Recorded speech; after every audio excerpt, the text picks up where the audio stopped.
héroïque Gaozer, le bélier de la luxure. L'histoire qui va vous être contée se déroule en des temps lointains, à une époque où les êtres humains et les autres créatures vivaient encore ensemble. Désormais, l'existence des chevaliers sacrés ne se limite plus au royaume de Lyonesse. Leur expansion s'est étendue aux autres nations de Britannia. La magie est devenue le pouvoir ultime qui décide du destin d'un pays. Parmi ces chevaliers, il est un groupe dont le nom est connu dans tout Britannia, les Seven Deadly Sins.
C'était donc toi qui étais à l'intérieur de cette armure? Moi, j'ai toujours été convaincu qu'elle abritait une sorte de vieillard gigantesque. Ce regard, cette façon de marcher, cette voix, cette attitude, cette cicatrice sur la joue. Pas de doute, tu es Ban l'immortel. Et toi, t'es bien Gaozer pour parler comme ça. C'est un Seven Deadly Sins, lui aussi? Ça veut dire que ce garçon qui ressemble comme deux gouttes d'eau au Meliodas que je connais serait... Toujours juste. C'est bien moi, Meliodas, alias le chef. Qu'est-ce que tu dis? Cette espèce de mioche, c'est le chef des Seven Deadly Sins? Bah oui, ça te choque? Je suis très surpris. Comment? Tu veux dire que tu ne l'avais pas pressenti? Et dans ce cas, qu'est-ce que tu penses de lui? Pour le coup, tu vas tomber de haut. C'est King! Non, c'est quelqu'un d'autre. Ossature, timbre de voix, odeur corporelle. Non, cet individu-là n'a rien à voir avec King. Son odeur? Quelle horreur! Oh. Aucun doute, c'est bien le vrai King. Dis donc, tu changes vite d'avis. Magnifique! Dire que je viens de retrouver 3 des Seven Deadly Sins en plus de Gaozer, je suis ravi! J'aurais aimé me mesurer à vous au moins une fois, mais c'est regrettable. On ne pourra pas se battre. Aujourd'hui, on a seulement pour mission de ramener la tête de ce géant d'armure. Tu sais qui se trouve à l'intérieur de cette armure? Non, je ne sais pas vraiment. Bon, allez. Il est temps de se mettre au travail. Non, arrête, tu ne peux pas le laisser tranquille. S'il te plaît. Allez, Gaozer, laisse-les faire. Mieux vaut les laisser se débrouiller entre eux, non? À vrai dire, on a tenté de le protéger parce qu'on pensait que c'était toi, Gaozer, qui était dans l'armure. Tu comprends?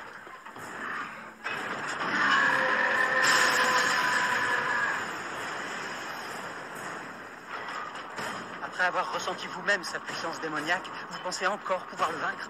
On le vaincra. Cependant, 2 d'entre nous, ou plutôt l'un d'entre nous va mourir, c'est certain. Mais on prendra sa tête quoi qu'il arrive. Rien ne nous en empêchera. C'est une décision posément réfléchie. Dans ce cas, je n'ai pas le choix.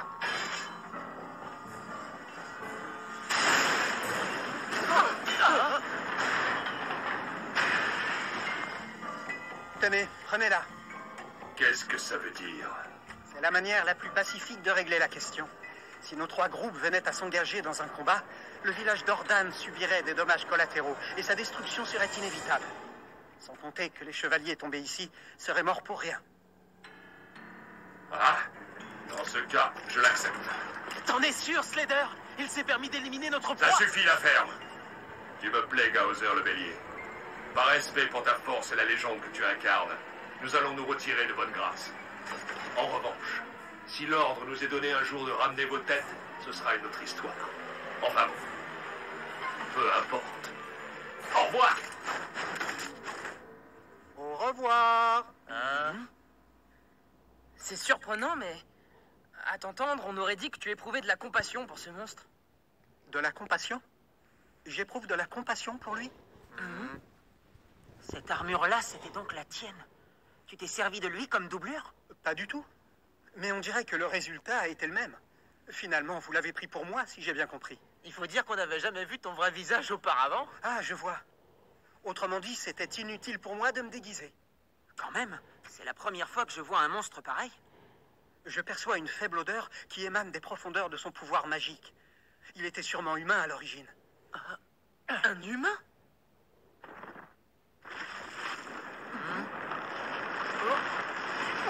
Très bien. Tâchons de nous occuper de lui tous les quatre. Oh là là, et comment on va s'y prendre? Je l'ai déjà dit. Si on s'était engagé dans un combat à 3 groupes, on aurait tout réduit à néant. Quoi? Tu continues de vivre alors qu'on lui a coupé la tête? Oui, sa tête n'est plus qu'un vulgaire ornement désormais. Quelle partie de ce monstre est humaine, au juste? C'est vraiment insensé! Il va sans dire que ce n'était pas un humain ordinaire. C'était un ancien chevalier sacré. Il y a quelque chose qui m'échappe. Qu'est-ce qui a poussé Gaouzer à faire porter son armure à ce monstre? Ça m'est totalement égal. J'aurais aimé me battre un peu plus longtemps contre eux.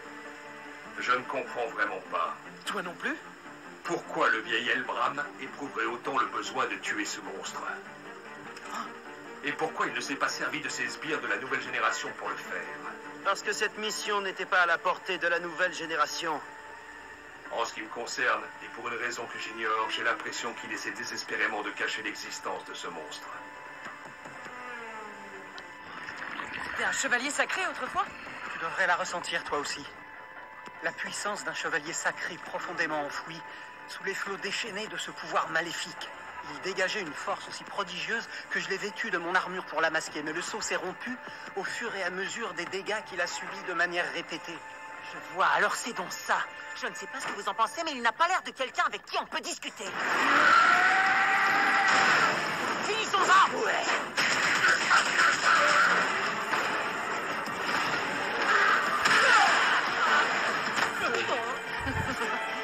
Dites, vous deux, quand on se bat, on commence par observer les attaques de son adversaire. Arrête de te la jouer! Hé, c'est tout moelleux. Lance spirituelle de Chastifol, seconde forme, gardien.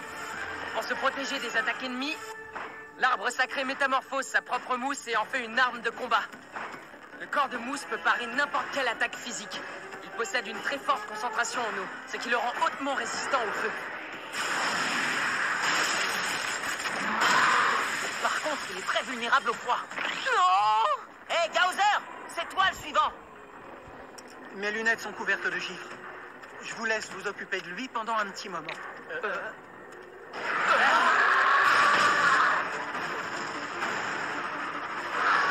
veux pas dire, mais ça risque d'être un peu compliqué de le combattre à main nue. Le moment est plutôt mal choisi pour chipoter sur des détails. J'emprunte ça.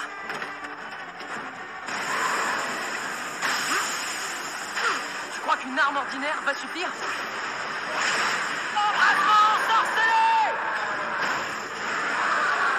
Quoi? Des flammes noires? Ouais, on dirait. Hé, chef! Continue de le frapper, n'aie aucune pitié! Pas ça! Allez, dépêche-toi et achève-le! Oh bon sang! Mais quel crétin! Une flèche de lumière! Profite-en pour aider le chef! Mais qu'est-ce que t'as fichu? T'aurais pu l'avoir facilement! Ce gars-là a murmuré quelque chose. C'est sûrement l'ancien chevalier sacré. Et alors, qu'est-ce que ça peut faire? Dépêche-toi de le finir! Mais cet homme est encore vivant. Quoi? Qu'est-ce que c'est que ce simagré?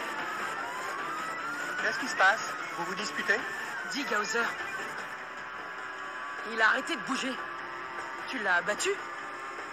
Non, il est seulement pris dans une illusion. C'est mon pouvoir magique qui s'appelle Invasion. En ce moment, il est totalement plongé dans la scène de son passé qu'il désire le plus revivre. T'as pas changé. T'es toujours aussi sournois et tordu qu'avant. On ferait mieux de l'achever au plus vite. Tu ne comprends pas, je ne peux pas le tuer. Comment? Il n'a pas voulu naître sous cette forme et c'est justement pour cette raison que je suis incapable de le mettre à mort. Quel tas de foutaises. Comme si quelqu'un dans ce monde avait demandé à naître. Dégage, je vais m'en occuper. Ne fais pas ça. C'est peut-être un monstre, mais il lui reste une part humaine. Il en met du temps, le chef. Il faut croire qu'ils ont attrapé quelque chose d'exceptionnel. Que fais-tu, Méliodas? Oh, hé! Excusez-moi, vous êtes ouvert? Je sais pas pourquoi, mais tous les autres endroits sont fermés. Oui, bienvenue. Ah, ça alors, Kane? C'est vous? C'est bien vous qui avez combattu Méliodas à Vaisel? Impossible. Non, je dois être en train de rêver. C'est toi, Lise.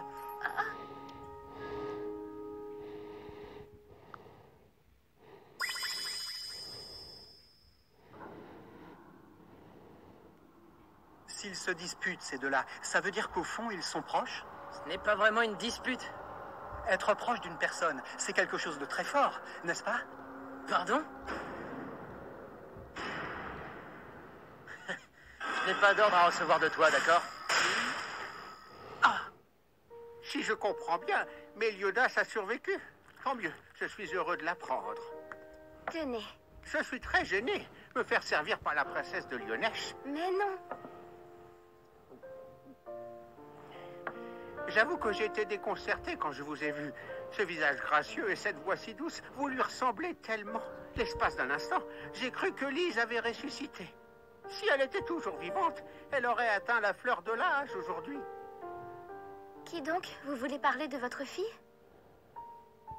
Lise n'était en fait qu'un surnom, princesse. Elle portait le même prénom que vous, Elisabeth. C'était la petite amie de Méliodas autrefois. Lise était à l'origine un chevalier du camp ennemi. Après une incursion de nuit ratée sur Danafal, elle a été capturée et condamnée à mort. Et celui qui l'a sauvée n'était autre que Méliodas, le chef des chevaliers sacrés de Danafal à cette époque. Oh, bien évidemment, les autres chevaliers firent entendre leur mécontentement. Je suppose que ça fait de vous mes ennemis maintenant. Tu n'es qu'un pauvre crétin naïf. C'est vrai, ça? N'essaie pas de m'embobiner. Je suis sûre que tu en as seulement après mon corps, sale pervers. Si tu t'approches, je te tords le cou. Allez, il faut pas t'enflammer comme ça. Si tu venais plutôt dîner. Tu vas voir. Lise était à l'origine une esclave qui avait été vendue au royaume ennemi. Elle ne faisait confiance à personne, hormis elle-même. Oh, c'était peut-être le destin qui avait décidé de cette rencontre. Même si elle fulminait toujours contre ce pauvre crétin naïf, elle a fini par tomber sous le charme de Méliodas. Lise était elle-même une fille avec un charme mystérieux et singulier. Nous aussi, nous avons fini par nous rapprocher d'elle. Tous ces souvenirs semblent appartenir à un passé si lointain. Un pauvre crétin naïf, vous dites? En réalité, Méliodas est quelqu'un de vraiment gentil, c'est tout. Connaissez-vous la raison pour laquelle Méliodas ne porte jamais d'épée digne de ce nom? Non, je n'en sais rien. C'est parce qu'il est trop fort. Personne n'est jamais sorti sain et sauf d'un combat acharné à l'épée contre lui. C'est pour cela qu'il n'en porte plus. Mais pour en revenir à vos propos, princesse, c'est vrai, on peut dire qu'il est trop gentil. Qu'est-ce que c'est?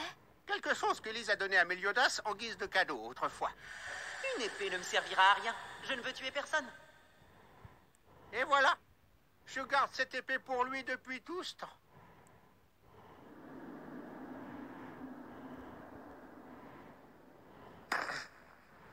Ban. Mais enfin, pourquoi tu l'as tué? J'ai seulement mis un terme à la vie misérable et remplie de souffrance de ce pauvre bougre qui est devenu un monstre. Tu pourrais quand même m'en être reconnaissant. Ban! Eh, vous deux, regardez. On dirait qu'il essaie de dire quelque chose. Même après qu'on a extirpé son cœur, il est toujours plongé dans l'illusion du passé.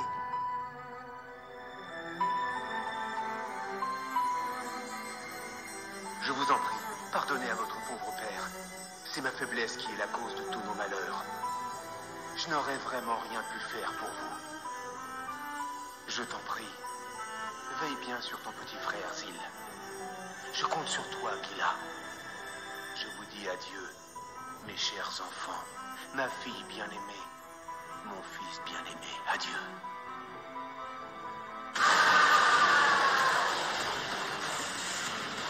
Quoi? Mais qu'est-ce qui se passe? Je lui ai pourtant arraché le cœur. Ah! Bon sang, Ce monstre est aussi un démon. Qu'est-ce que c'est? C'est incroyable. C'est quoi ce pouvoir magique phénoménal? Il faut que j'aille voir. Restez ici, princesse.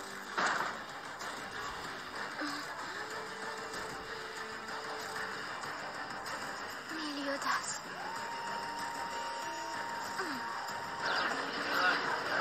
Ah, mais qu'est-ce qui se passe ici? Oh, ça alors, le vieux quai? Oh, un membre d'une tribu de géants. Ah, mais attends, tu sais qui je suis? Elisabeth!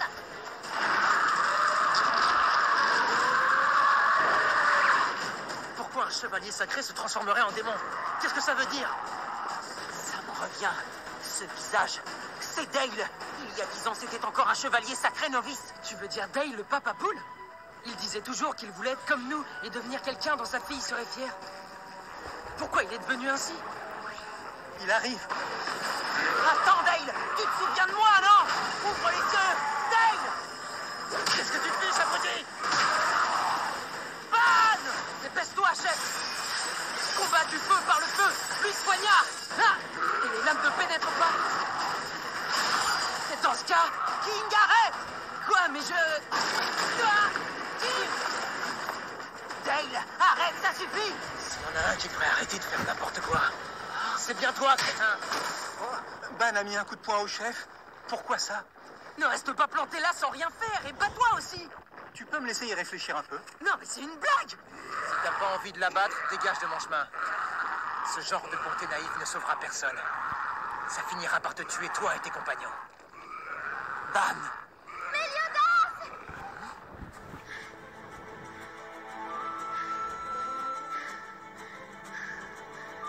C'est toi, Elisabeth!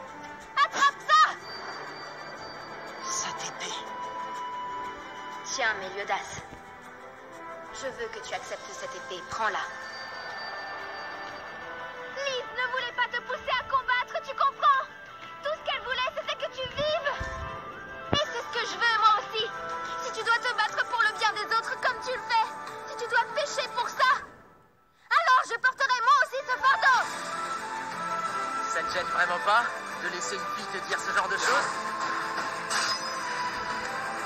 Je te demande pardon, Dale.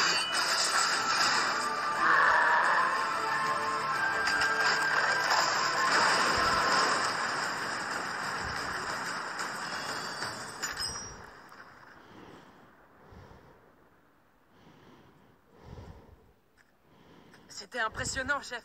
On n'en attendait pas moins. King, je suis désolé. T'inquiète, c'est pas grand-chose. Tu peux faire des prouesses si tu mets du tien, chef.